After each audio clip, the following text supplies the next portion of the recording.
Thank you so much. Amazing composers. Wonderful. I'm going to give it another applause.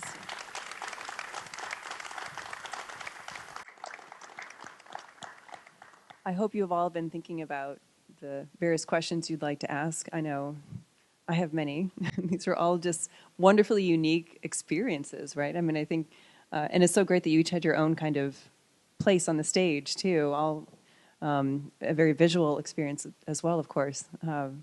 So I'm going to hand you the mic. Oh, you don't have a mic. Here you go. No. We literally have the mic. Okay, so this is the section that we call a dialogue.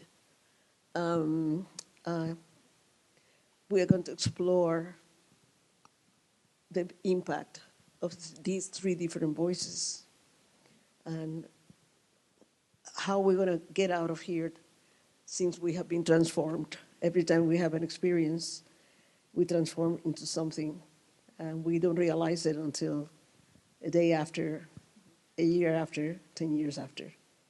So this is the kind of conversation we're going to have in such a way that composers don't become this mystique that we have when we think of a composer. And it's about the art of composition, as opposed to thinking about what a composer is all about. And not only that, usually when we say the word composer, all of a sudden we get in our mind this image of this guy that looked very serious and mad, Ludwig van Beethoven. And it's interesting because if we go to Bonn, if we go to Bonn, the city where he grew up and he actually produced most of his work, we go to the little house where he lived at, and there is a figure that a sculpture did about Beethoven. And it's interesting, my experience was that, wow, he was my height. So in other words, he was not that tall. But we have made him very tall because, what he left behind, that we keep discussing centuries by centuries. And that's, what I feel about all my colleagues, the fact that who knows, they're going to be discussing us 2 centuries from now. And the advent of all the electronics and what the electronics have done, getting us in another space that we never thought of, a space that started in the 1940s, and the experiences of Edgar Varese, with what we call music concrete, that it was actually music concrete, to make it more exotic. And it was about these reels and magnetophonic, And the interesting thing is that he discovered that if the reel would go in this direction, it sounded like music. But when it would go in the opposite direction, it sounded like percussion. So whatever it was like, it became. So that's the beginning of all of this. So I don't want to talk that much because, my colleagues are the ones that are going to have that conversation with you, and we're going to be here just like bouncing back. I don't want you to feel so out there. Yeah. Okay. And in fact, come over here. Go. Okay. Sounds so much. I wonder if we should have the house lights up. Yes, yeah. Would you raise the house lights, maybe? Yeah. We can see. There we go. All right. An applause for you. Yeah. All right. So, shall we start the conversation? And the conversation, rather than us to you, you to us, or you to them. Good? So, who wants to be the first one? All right. Whoa. Yeah.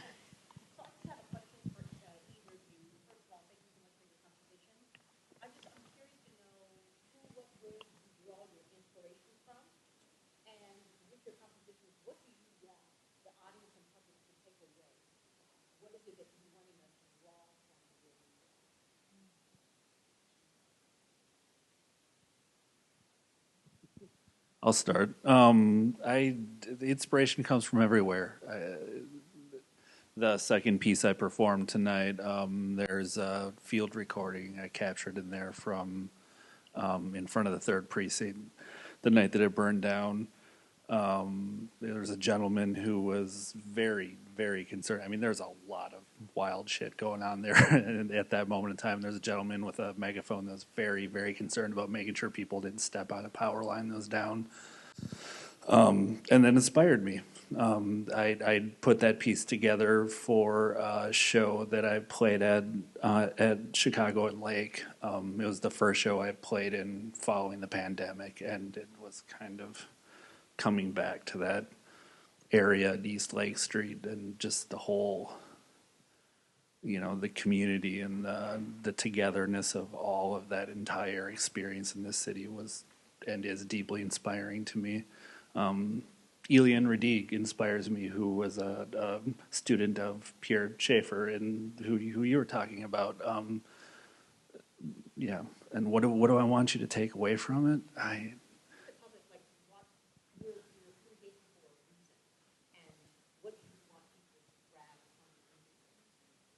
I want you to be inspired. I want you to feel even half of the magic that I feel while I'm creating that and performing it. I want you to go out and share that with other people. Yeah, I agree. This is a beautiful question. For me, okay, so the first question. What where did you draw inspiration from? Everywhere. I draw inspiration from toys, from hardware stores, from objects at home, and then I see what sounds they can make, and then they come to my studio. Also, I'm inspired by everything that I listen to, which is in the background, it's classical music, in fact, and then more and more contemporary music of all experimental kinds. Every day I listen to new composers that are doing new stuff today around the world, and I keep listening to as much as I can. So I really draw a lot of inspiration from that, as well as a thing called ASMR that I also got inspired through my daughter, that she kind of got to start to listen to those videos and watch those videos, and then I realized that actually what I do is very similar to that.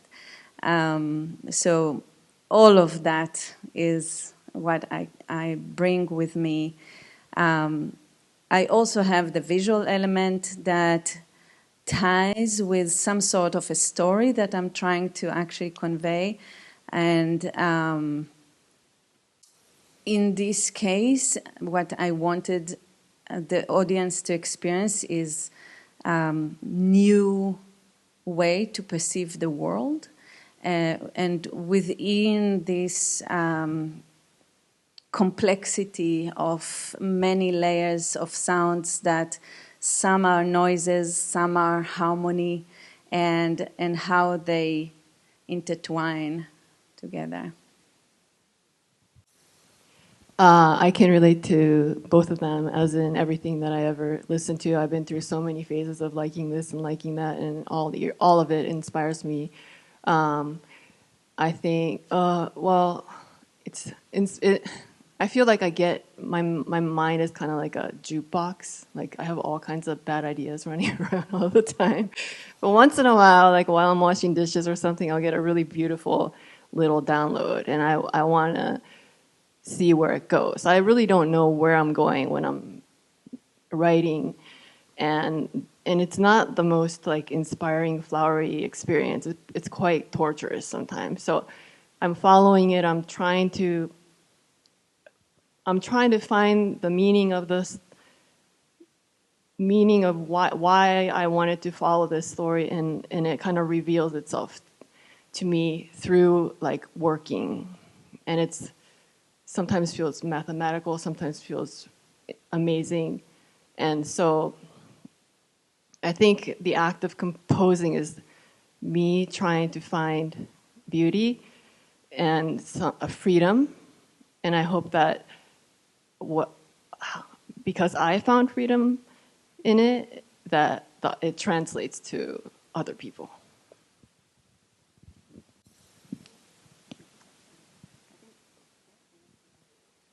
I just wanted to first thank the forum and everyone here. Could you speak a little bit louder? I'd first like to thank the forum and everyone here. So what was the experience like when you applied to the forum and then you knew that you had to actually perform?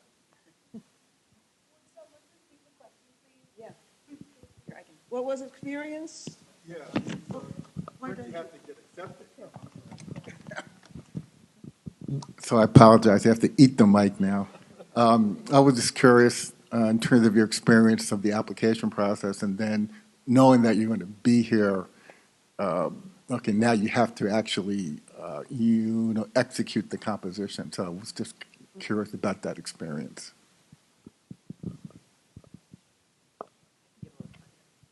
Yeah, sure. I'll just say they didn't know.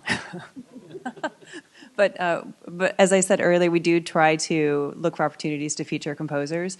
In this particular case, you all wanted to perform, right? I mean, it's a part of your practice anyway.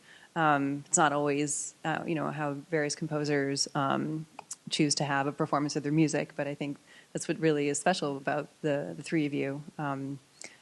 But yeah, we always try to find opportunities to feature our artists. But yeah, this was fortunately an opportunity that came a little bit later than the application process or even the awards. So yeah, a happy opportunity. Yes, sorry, you had a question. Oh, yeah. I'm okay. Yes, you are. What would you all say is a moment or an opportunity or an artist that you got to see or listen to that first told you or inspired in you that you wanted to be a composer specifically? I was that, I guess. Well, I knew I want to make music and some sort of art, interdisciplinary art in general, from age 4. So there wasn't a particular moment that I saw a composition that inspired me to want to do that, because I knew already that I'm aiming there. The one thing that did inspire me is when I discovered the piano. And that was when I just saw a friend of my mom that was a pianist, and she played it beautifully, and that was when I was 5. And then I just begged my parents that I want a piano. I want to learn the piano. And eventually I got it when I was 6.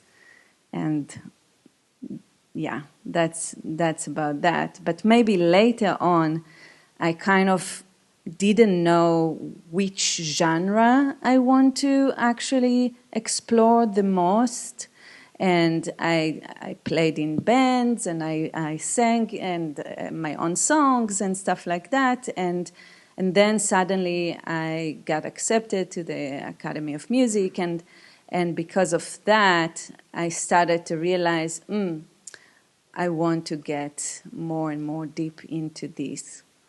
And later on, I found out all these experimental composers, especially spectral music from France, that really inspired me that there are really interesting stuff that can be done with sound, and at the same time also Ligeti really inspired me. I'm trying to remember. Well, my dad was a composer, so I was always around him. But the way I became a composer came like gradually from really being into music to being into bands and being into bands that improvised to improvising with dancers and then making sound for theater and then making my own theater pieces, and it kind of like evolved from there. I went to school for violin, and then I quit because I'm an artist or whatever, you know. And then, yeah, I just kept doing really interdisciplinary projects, and I only started really writing things down on paper maybe 8 years ago. That's a long time ago, but yeah. My dad, probably. I've come back to like what I learned from just watching him. The year was 1994. The band was Green Day. When I was 13, the Green Day was like the first band that I really got into and really was like, this is my band. And it also coincided with me getting a bass guitar. I got the bass guitar, so that day I could go to my friend's house and start a band in his garage. And I don't think it ever even crossed our minds to play covers. I know I never wanted to play covers. We just composed our own, wrote our own songs, played our own music. And yeah, I eventually got over the Green Day thing. But for what I'm doing now, there's a moment, maybe a year or two after that, when I was getting into the band 9 Inch Nails, and I was listening to The Downward Spiral, which is this tremendously aggressive and textural and heavy record. But like 8 or 9 songs into it, there's this moment, a song called A Warm Place, which is this very gentle ambient song, a drone song, and I didn't know what ambient music was or drone music was. I didn't have these are words I never heard, but I just obsessed over that song for the whole summer. I would sit out under the stars at night that whole summer long and put my headphones on with my Discman and just rewind that song over and over and over, because this was like, I didn't know that there was a whole world of this music out there. This is just, I thought that was it, and I just needed more of it. And that's very, very much why I'm doing this thing that I'm doing now. And more recently, we're about to have our 10th Drone Not Drones a week from Friday. And the first time that I ever did this was Drone Not Drones 1. And that, like, growing through now 12 or 13 years of that has very much informed everything that I do with this music and with composition and the community that's built up around it. You actually just curated a playlist for icareifyoulisten.com, our multimedia site editors here tonight, Amanda. No Green Day on it. No Green Day, but the 9 Inch Nails is, and I'm your generation. I don't know that I knew that piece. So you introduced me to that work. And I think what's so great about the playlist is we intentionally ask artists to think about the different music that has influenced them. And so you introduced me to a lot of pieces, actually. So thank you. icareifyoulisten.com. You can find it very easily. icareifyoulisten.com. And you'll find very quickly the Listen Up playlist that Alex curated. I would like to break the ice. Breaking the ice meaning, what have the impact of what you heard tonight done to you? Haha. Anybody? I was really impressed. I'm sorry. I was really impressed with the integration of the sound in the film and the videos, and the storyline that each one of you had to tell via, more than one medium. So I thought that was really, really good. Okay. Great. Now the conversation starts. I find music, sound, so overwhelming, so encompassing, so I feel it in my body. And when there's anything visual, it's like something flips it. And I don't want to see anything. I'm scared to sound and music. And yeah. So it was interesting to see the progression of that. I mean, giant figures moving around. And I had to have my hood on so I couldn't see them. And then this more sculptural work, I was able to tolerate more. But then there was no visual on the last piece, and I was just like, well, I just stick it here. So that's just. I'm going to make a comment about that. It's interesting because in our era, visual have become very powerful, and vision and sound is to the point that now we have concerts where we have actually Star Wars being played live with Star Wars on screen. You see, and it's interesting because, for example, there are pieces that became very famous thanks to the visuals. And that is how a composer called George Ligeti, became very famous because the Odyssey 2001, people heard that piece, and that is when he became famous because of that piece. You also know that when The Rite of Spring was premiered in France, there were riots because people couldn't tolerate the sound. However, nowadays the sound is very famous thanks to Fantasia. Fantasia make it known, and everybody adore The Rite of Spring. So it's interesting, the reaction of the body and the visual, and the body without the visuals. So that's why I wanted to provoke that kind of question. I mean, how do you feel about it? And another question that I want to throw in there is the fact that culture, what have been the culture that have touched you? Because I believe you were talking about you are, Japanese, American, or whatever we call it, in this planet. But, Japanese culture is very into you. And you don't know how it manifests, but it's there. It might be in the syntax of your music. Now, we were talking about Israel. That's your roots. So how that have actually informed how you organize sounds, or what are the pitches that are more indigenous speaking to you, and what about you? Counterculture?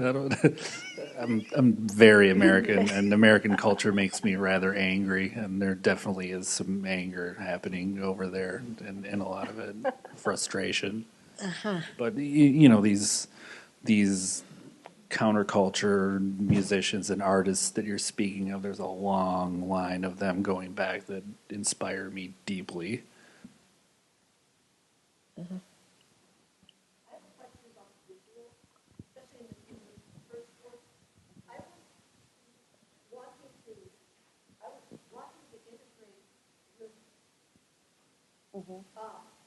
From the visual and what you were doing actually with your mind. And I began to wonder about where the viscosity of what you were doing with the sound, was that influencing the visuals that we were seeing before we could see your hands? Right. Unfortunately, no. The beginning, the whole part before I really focused on it, it's a general noise, visual noise that was applied to the video.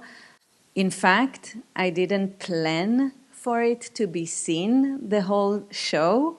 And I just wanted to start the video towards the end when the real action is affecting the sound. But then when we did the sound check and we checked the video, we kind of thought that it's actually a nice background.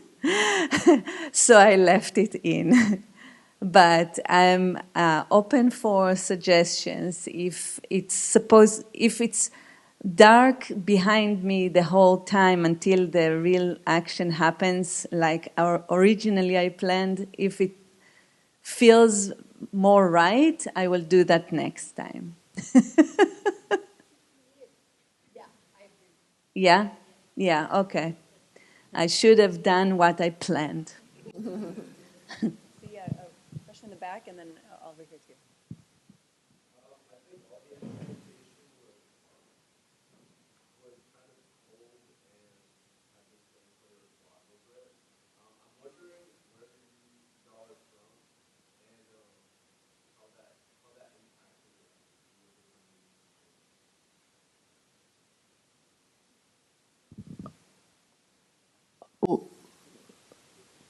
All the improvisations had a cold what? Instrumentation.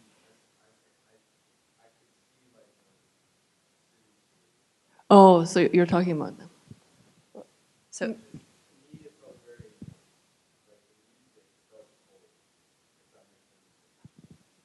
Like temperature. Okay. Which All of them or one?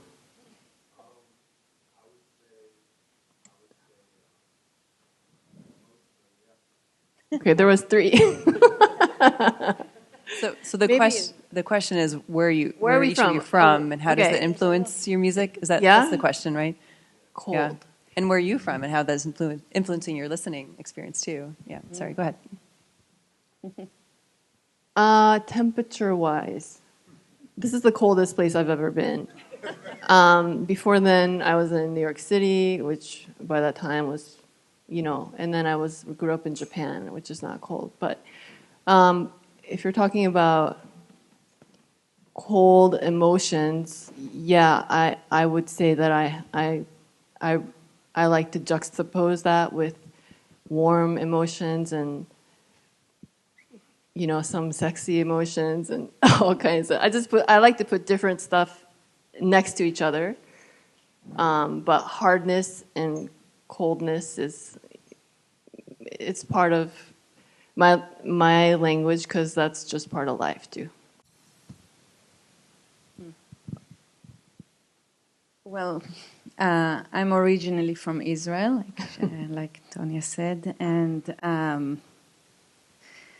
although I grew up in Jerusalem, which is very cold, actually, it's very windy. I don't know if that influenced my music at all. I'm living here for 15 years, not here in Minnesota, but here in the United States, and for me, the textures that I'm creating are going through a transformation between different emotions, and it can be kind of a little bit more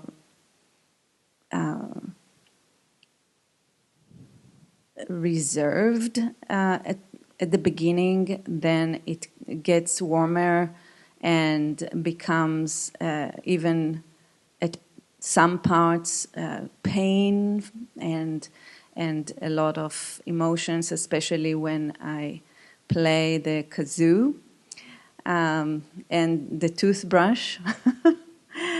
And then it becomes something that goes into some sort of craziness into it, and from there is like a moment of silence. So for me, it's a whole transformation through many different types of emotions that are supposed to get out through all this tackling and rattling stuff. I have lived in Minnesota my entire life, and I've been in Minneapolis specifically for the last 20 years or so. And I would say that having spent my entire life in Minnesota has drives my music in some pretty profound ways. The seasons changing is like really, really.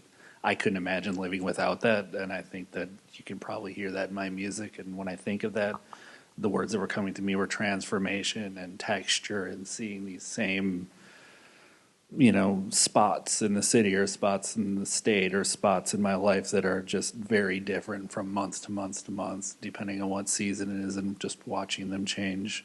And also,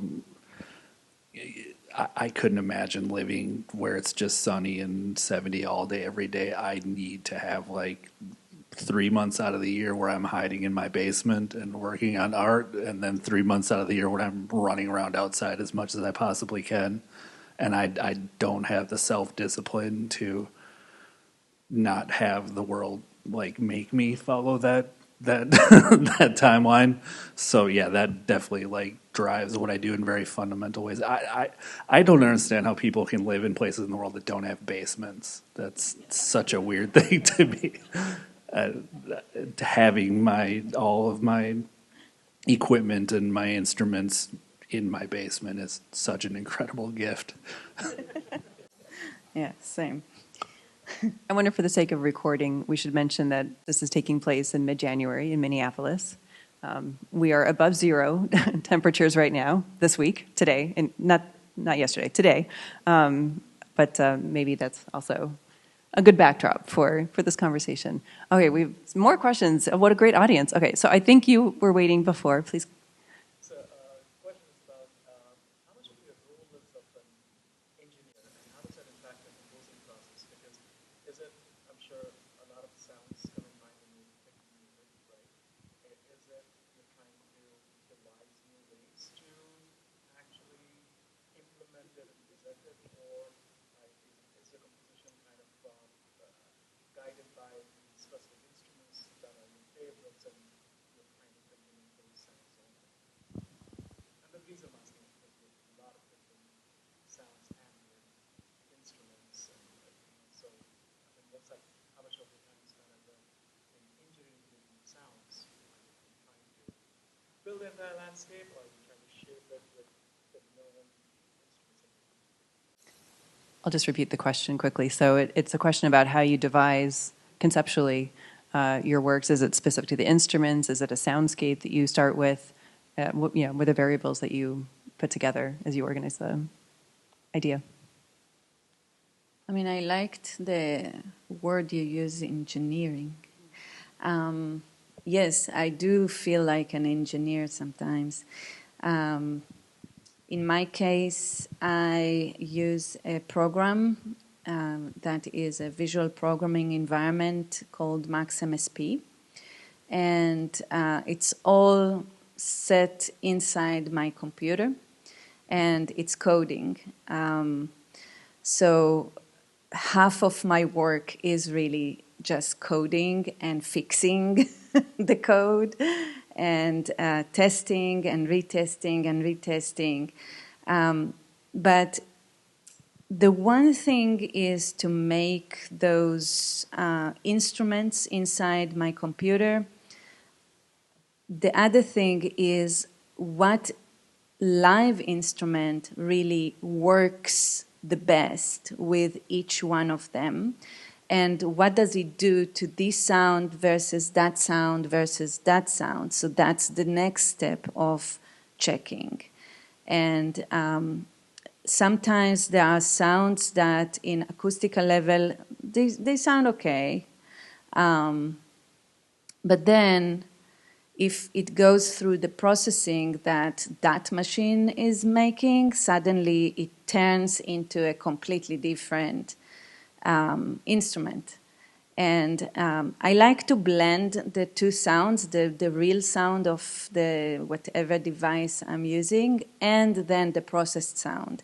And then there are other processes, like something that records it and then will be played back in a different way, or it's many different types of delays. and all kinds of stuff that I automated also a whole sequence to kind of fit the 15, 16 minutes that we were given. So the different instruments with the different live instruments would kind of go together in that line. I think for me, the lines are really blurry in everything I do, and I think for me, like so much of what I'm doing is engineering.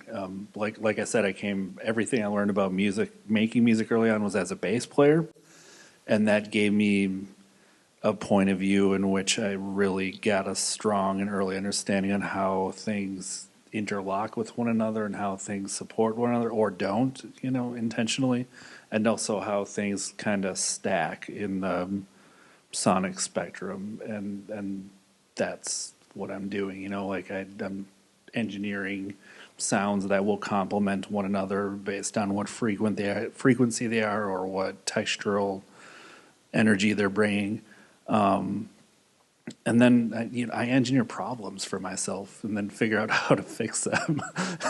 And I get surprised, and that's where the real fun is, and that's where I like to have that really surprise me and take me places I can't even plan. And you mentioned the visuals. When I'm performing, I'm watching those visuals, and kind of that's a part of it too. I'm kind of scoring it, and like when I commissioned those visuals from my friend Paul Chang, and then kind of built them into my own design, and I intentionally inserted very deliberate rhythm to it, and then that drives what I'm doing with my music when I'm using those visuals. But it's all engineering. It really is, and creating these systems that interplay with one another and feed actions into other systems, and things break, and then like, oh, I'm not playing on that tonight, I guess. You wouldn't know that, but I do. And then the instruments themselves generally drive me to create a piece more than anything else. Like each of those instruments has unique characteristics that I might know of that make me want to acquire it and work with it, but then in the process of figuring it out, I'm finding things I didn't know were there, and then that drives me into creating something that I guess that instrument wants to say to the world, maybe. Well, this piece is a little bit different from most of my other work, which is I do use software, and I'm definitely much more conservative than either one of you. But I do use a DAW, digital. I do use like software, and sometimes to compose, to get away from the page. It's nice to write on, a DAW, and then of course, like I'm concerned with sound and stuff, but I don't really, yeah, I'm not as engineering as either one of them. But for that, I do have a story, because that piece I made a long time ago, and that was after, because I was a violinist, and then I kind of quit, but I still played gigs, and then after I gave birth to my son, I didn't sleep for like 2 years, and then I'm not bragging, but my perfect pitch went like half a step down, and then all of a sudden I'm at a wedding gig, because I'm used to hearing the note on the page in my head, and then I press it, so it's all one sound. And all of a sudden, I'm playing something like Pachelbel Canon or something at a wedding, and then I press down on the note I hear in my head, and it's half a step down, and everybody's like, "What are you doing?" I'm like, I don't know. So I had to it's like all of a sudden blue is yellow. So then I had to relearn how to deal with this problem and recalibrate, like listen to the A and put it in my head and do all kinds of weird workarounds to just play the violin. And then occasion came where I had to write a piece, and then I was like, you know what, I'm just going to look at this. This is not a violin anymore. It's just a box that makes sound. And then I retuned it, because I couldn't do that before, you know, because it would drive me crazy. So I was just like, fuck it. It's like, it's just a box, you know? And so I kind of like went on it, like what kind of sound can I make? And my approach totally changed, like me and the violin. So that's, yeah. I'm going to make a parenthesis right now, and there is a composer that was actually addressing one of the questions before, and is a composer that we talked about when we were in the dark, but now that we have light, I would like to really have a moment to honor Libby Larsen. And Libby Larsen, which is sitting right there. Come on, Libby, stand up. Woo!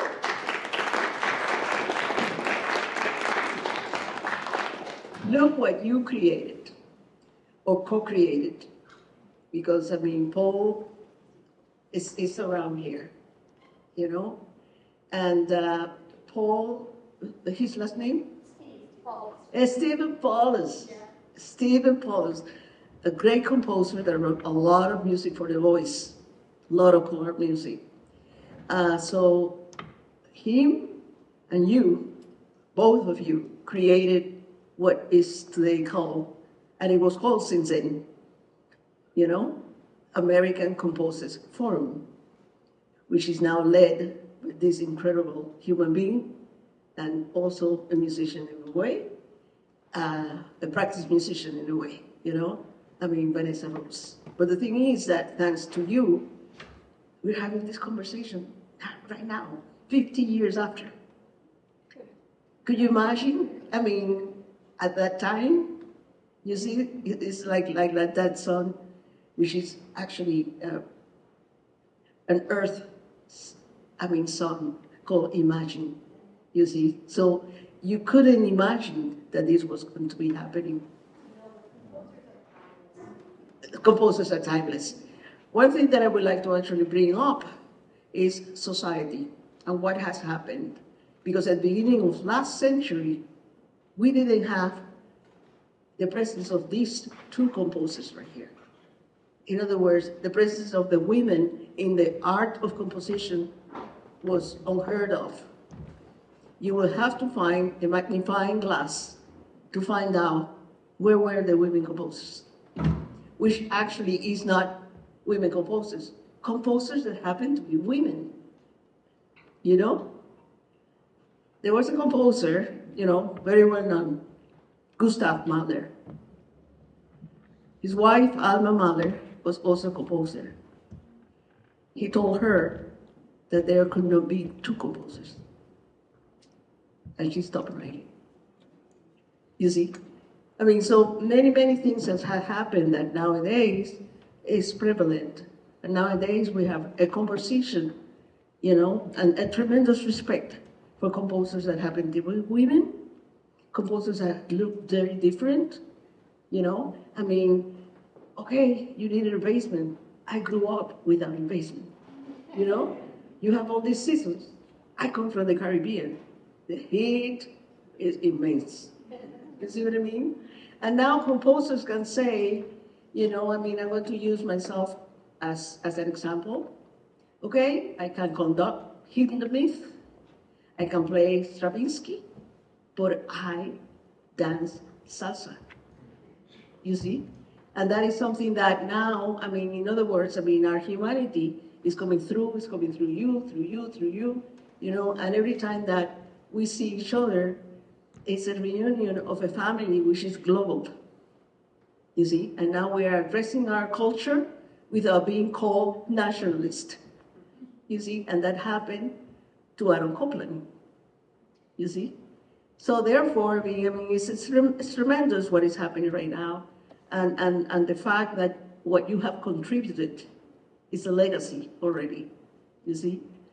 And the thing is that we would like to know the impact of these three composers or the world that we inhabit, what is doing for you. Because, I mean, this is the kind of conversation we will have, I mean, we would dream to have with millions of people, you know? I mean, we are no different than the people that you're going to bump into the grocery store. But it would be wonderful if you bump into the grocery store and you see her and you say, "Ah, you're the composer." You see? That never happens, and we have to actually do something about it. Because Frank Zappa and also Ellington, they loved Stravinsky. And Stravinsky used to go to Harlem to listen to jazz. And that's why he actually put jazz into his music, including a ballet called Agon. You know, it's totally filled, you know, and the Ebony Concerto. And, you know, I mean, so in other words, we have been having this conversation before we had the conversation with you. And that is actually what we're doing tonight, that I would like you to go home and invite your neighbors and tell everybody, let's listen to music, but let's not separate music, you know, because nowadays, okay, we can hear it to that, we can hear it to you, we can hear hip hop, you know, and now finally, at the conservatories, now they're teaching jazz. So therefore, I mean, so the growth has been incredible, and I think that what is going to be happening here 50 years from now? You see? I love that idea. It was almost like listening to music outside your comfort zone. The invitation. So we have to wrap up. Those of you in person are welcome to continue the conversation. I just have to thank you so much. What a beautiful sentiment to leave us with. And I think I'll just add, this is the beauty of being in community with living composers. And I'm eager to talk more with each of you about what you're taking away from the experience. Much gratitude to Tania and Libby, of course, for being just incredible, inspiring founders, composers, leaders, teachers, and showing us the way forward. So thank you, everybody.